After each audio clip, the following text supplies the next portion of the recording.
क्या होने वाली है। मैं कोशिश करूंगा वर्तमान परिस्थितियों में कि आप लोग एक कहानी के माध्यम से इसको समझने का प्रयास करें। आप किस पद पे हैं, किस पद पे नहीं हैं, ये कोई मायने नहीं रखेगा, लेकिन जो होने जा रहा है उसको बता देने का प्रयास करूंगा। शायद ये कहानी आप लोगों के दिमाग में बैठी रहे। एक नगर पालिका थी, उसमें कचरा इकट्ठा हो गया था,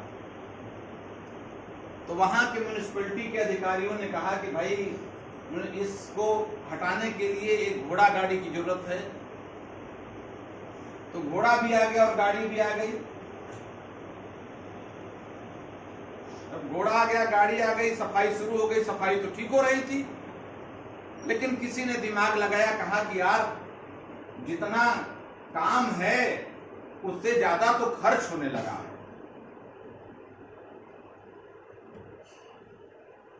तो क्या किया जाए? तो चेयरपर्सन ने आदेश दिया कि घोड़े की डाइट आधी कर दी जाए। घोड़े का जो खुराक है वो आधा कर दिया जाए। घोड़े की खुराक आधी कर दी गई। घोड़ा आधे खुराक पर भी पूरा काम कर रहा था। ताली बजाने लायक बात नहीं है। घोड़ा आधे खुराक पर भी पूरा काम कर रहा था, और ये सभी पदों के लिए है। संविदा पर भी पूरा काम कर रहे हैं लोग। घोड़ा आधे खुराक पर पूरा काम कर रहा था। फिर किसी ने कहा कि यार आधा तो बहुत ज्यादा है, इसको कम करो। खुराक और आधा कर दिया गया, फिर भी घोड़ा काम कर रहा था। ये आउटसोर्सिंग है। इसके बाद किसी ने दिमाग लगाया कि साहब ये तो बिना भोजन के भी काम करेगा, खुराक ही न दी जाए इसको।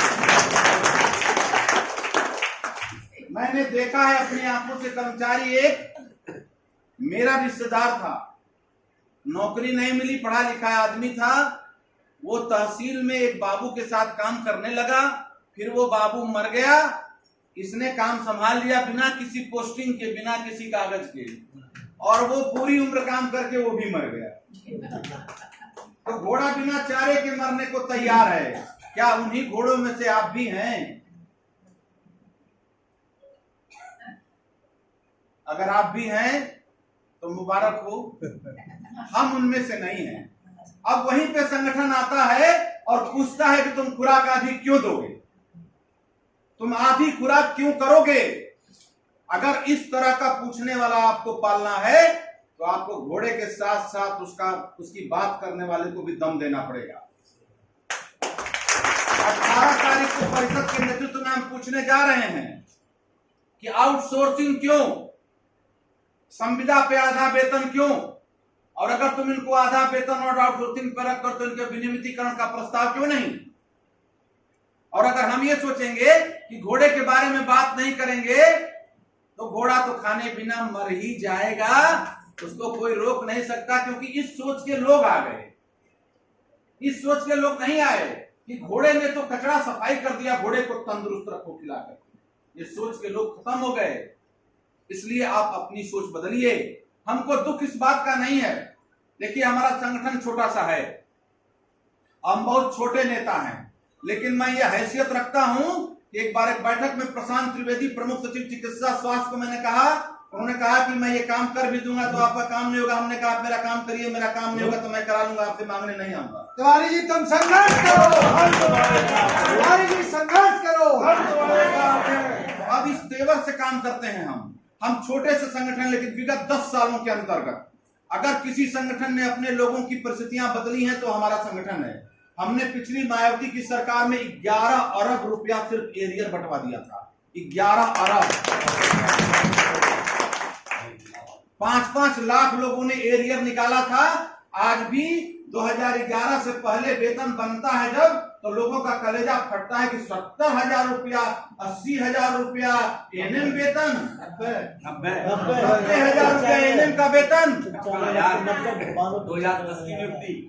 और मैं आज भी ये दम रखता हूं कि अपने आने वाली पीढ़ी की किस्मत बदल सकता हूं, लेकिन मुझे दुख इस बात का नहीं है कि सरकार मेरी नहीं सुनती। मुझे दुख इस बात का है कि मेरा कर्मचारी मेरा नहीं सुनता।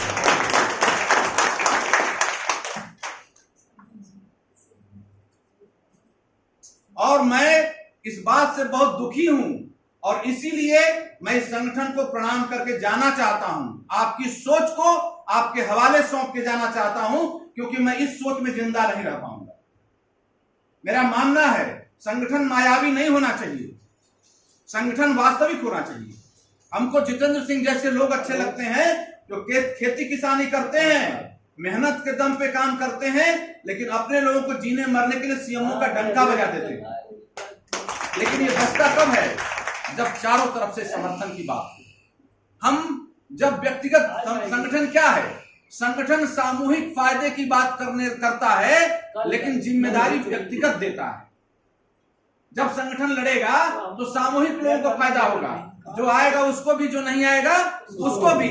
लेकिन आप ये सोच के घर बैठ जाएं कि वो तो नहीं आया था, उसको मिल गया तो हम क्यों जाएं। अब इस पर भी एक कहानी लीजिए। एक गांव में पता चला कि शंकर जी के ऊपर दूध चढ़ाया जाएगा तो सबका कल्याण हो जाएगा। एक बुढ़िया बैठ के सोची कि सब तो दूध चढ़ाएंगे ही, हम पानी चढ़ा देंगे तो कौन जानेगा। लेकिन बुढ़िया गई सुबह पानी चढ़ाने, पता चला सुबह से शाम तक पानी ही चढ़ा। सबकी सोच में यही घुस गया कि सब तो दूध चढ़ाएंगे, हम पानी चढ़ा देंगे तो कौन जानेगा।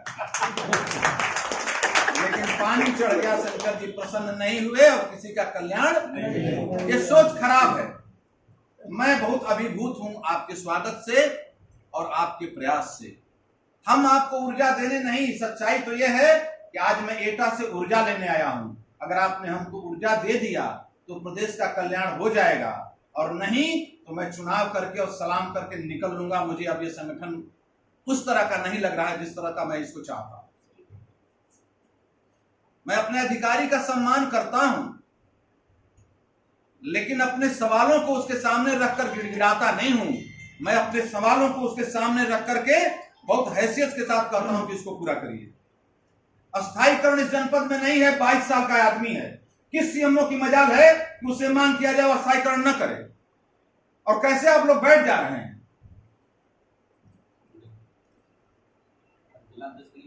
संगठन चलाने का तरीका देखिए, 2 आदमी संगठन नहीं है, 2 आदमी पदाधिकारी है।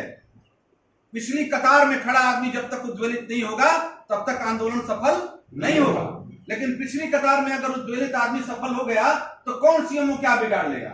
झुंड में चिड़िया का शिकार बाज नहीं करता, झुंड में हिरन का शिकार शेर नहीं कर पाता, तो झुंड में आपका शिकार भी सीएमओ नहीं कर पाएंगे। और सब सवाल है कि क्या झुंड बनाना जानते हैं आप? झुंड में रहना जानते हैं आप? झुंड के लिए काम करना जानते हैं आप? सामूहिक फायदे के लिए व्यक्तिगत जिम्मेदारी लेना जानते हैं आप?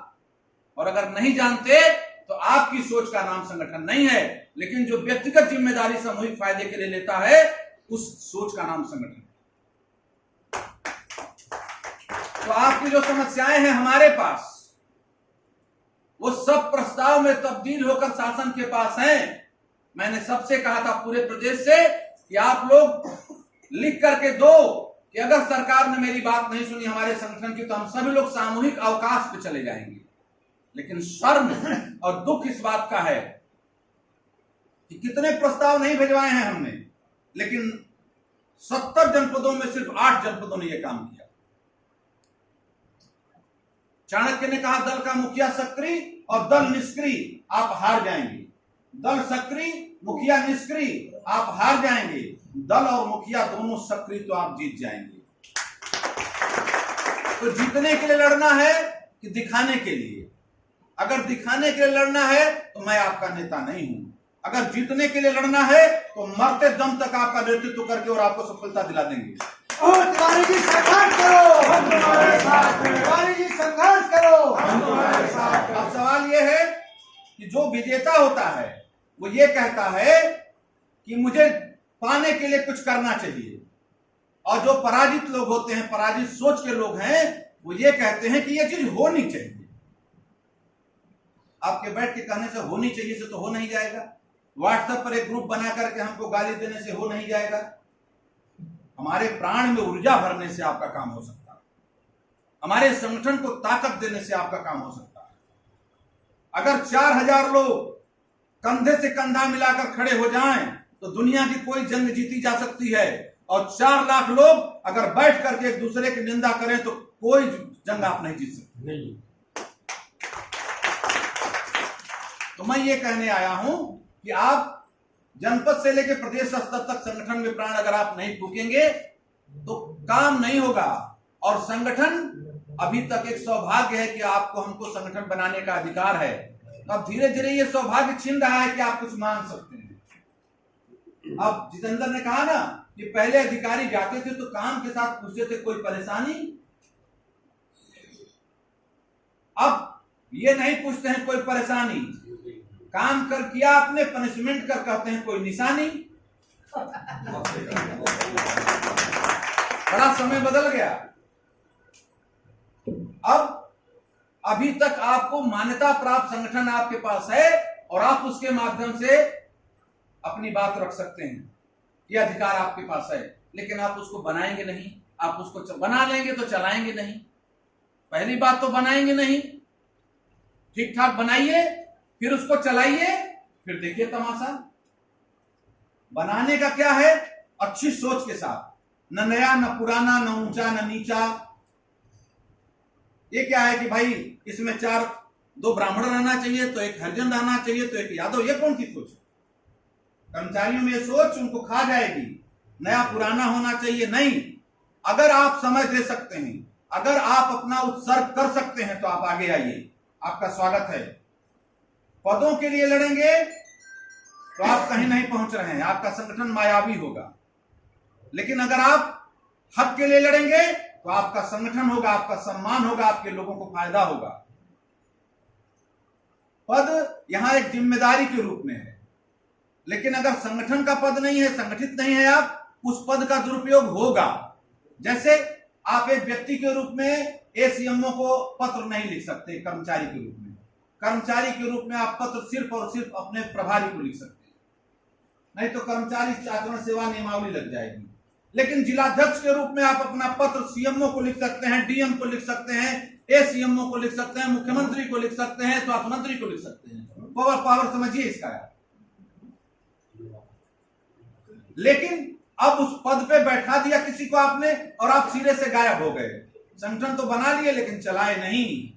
उन पदों के दम पर कोई अपना काम करा लेगा, अपने चाहने वाले काम करा लेगा, सीएमओ से बराबर मिल लेगा, बैठ लेगा, लेकिन ये संगठन आपका जब नहीं है तो आपका काम कैसे होगा? अगर यहाँ इतनी व्यवस्था हुई, मेरी समझ में यहाँ पूरा खर्च कम से कम 10,000 गया होगा। मेरी समझ में 10,000 रुपया खर्च गया होगा। और अगर आपने ये नहीं पूछा अध्यक्ष से ये हमारा क्या कंट्रीब्यूशन है सर इसमें, तो ये संगठन आपका नहीं। हम आए, टिकट, हम जाएंगे, टिकट, यहां इतनी व्यवस्था, और इस काम को अगर 2-4 लोगों ने मिलकर किया तो ये संगठन आपका नहीं। गांधी ने कहा, आजादी की लड़ाई चल रही थी तो टाटा, बिरला, डालमिया ने कहा कि हम चंदा देंगे। गांधी ने कहा कि जिस लड़ाई में लोग चंदा नहीं देते वो लड़ाई उनकी नहीं होती। अगर आम जनता इसमें सहभागिता नहीं करेगी तो ये लड़ाई जनता की नहीं होगी, फिर देश पूंजीपतियों के हाथ चला जाएगा। 4 आने की मेंबरशिप पूरे हिंदुस्तान की जनता को दिया गांधी ने, और लोगों ने सहर्ष 4 आने दान किया। जब देश आजाद हुआ तो लोग गर्व से कहते थे हम चवनिया मेंबर थे। अब तो ऐसे लोग नहीं रहे, लेकिन लोग कहते थे कि हम तो चवनिया मेंबर रहे हैं साहब कांग्रेस के। आजादी की लड़ाई का चवनिया मेंबर इस देश को आजाद करा गया, इसलिए कि वो लड़ाई उसकी थी। क्यों? क्योंकि उसका योगदान था। तो अगर आपका योगदान इन चीजों में नहीं है तो साफ साफ कह रहा हूं ये संगठन आपका नहीं है। अगर इन सारी चीजों में आपका योगदान है तो संगठन का मुखिया आपके से बाहर नहीं जा सकता। संगठन एक घोड़े की तरह होता है, लेकिन बिना लगाम का घोड़ा किसी काम का नहीं। तो आपने घोड़ा पाला लेकिन कोई लगाम नहीं दिया साहब, तो ये घोड़ा आपका नहीं। घोड़ा निकल के घास चल रहा है, आप तमाशा देखिए, घोड़ा खा के पट्टा है, आप घूमिए। और मेरे संदर्भ में कहा जाए तो ऐसा घोड़ा भी किसी काम का नहीं जिसकी लगाम बार बार खींचनी पड़े। घोड़ा वो बेहतर जो अपने सवार का इशारा समझ जाए कि हमको मुड़ना किधर है। अगर इस तरह का हम लोग संगठन बना पाए तो विजय निश्चित है। हम लोग पढ़ते थे ना राणा प्रताप में, राणा की पुतली फिरी नहीं तब तक चेतक मुड़ जाता था। ये घोड़ा है। तो अगर इस तरह का संगठन हो कि हमारा इशारा समझता हो, और देखिए संगठित रहने का नुकसान तो होता ही नहीं। शांति एक ताकत है, युद्ध एक ताकत नहीं है। संगठन एक ताकत है, विभाजन एक ताकत नहीं है। प्यार एक ताकत है, नफरत एक ताकत नहीं है। तो संगठित रहना एक ताकत है। इस ताकत का इस्तेमाल करके आप बड़ी से बड़ी चीजें हासिल कर सकते हैं। ये नहीं होगा कि साहब ये नहीं मिला, साहब वो नहीं मिला। हर कुछ आपके कदम में होगा, लेकिन शर्त है आप संगठित हैं। आप जैसे यहाँ एसीएमओ साहब बैठे हैं, इनका काम है आपसे ड्यूटी निर्धारित करना। जब भी ये आदेश करेंगे, जब भी ये डंडा चलाएंगे तो काम किया कि नहीं, काम किया कि नहीं, काम किया कि नहीं। एक प्रतिनिधि हैं आपके ड्यूटी लेने वाले, हम प्रतिनिधि हैं आपके अधिकार की। हम इनसे पूछेंगे साहब उसको ये क्यों नहीं दिया, उसको साहब ये क्यों नहीं दिया, उसका साहब ये क्यों नहीं हुआ, उसका साहब वो क्यों नहीं हुआ। तो आप इनके आदेश को मानने के लिए तो 30 दिन बेताब हैं, और संगठन का काम करने के लिए 4 दिन भी बेताब नहीं। अगर आप अपने समय का सिर्फ 4 दिन लगा दें, 4 दिन कैसे लगा दें, महीने में संगठन की एक बैठक कर लें जनपद में, एक दिन सीएमओ से मीटिंग कर लें, एक दिन किसी पीएचसी चले जाएं, और एक दिन धरना लगा दें। तो भाई आवश्यकता नहीं पड़ेगा। 4 दिन। लेकिन ये 4 दिन भी कर्मचारी देने को तैयार नहीं है। पूरे प्रदेश में आज भी बहुत कर्मचारी है, लेकिन आने वाले कल में जैसे मिट गया डायनासोर, वैसे मिट जाएगा कर्मचारी, क्योंकि घोड़े का राशन आधा, और आधा के बाद भी आधा भी गायब। ये तो बिना चारे का फेंकेगा, पूरा साफ करेगा, इसको क्या चारा देने की जरूरत है। मैं सरकार की निंदा नहीं कर पाऊंगा, निंदा हम आप लोगों की करेंगे, आपकी सोच ही करेंगे। 70,000 रुपया पाने वाला कर्मचारी, 30,000 रुपया पाने वाला कर्मचारी अपने जेब से 1,000 रुपया निकाल के अध्यक्ष तक नहीं आता। जो आपके अधिकार की बात करेगा उसके लिए आप 4 दिन देने को तैयार नहीं।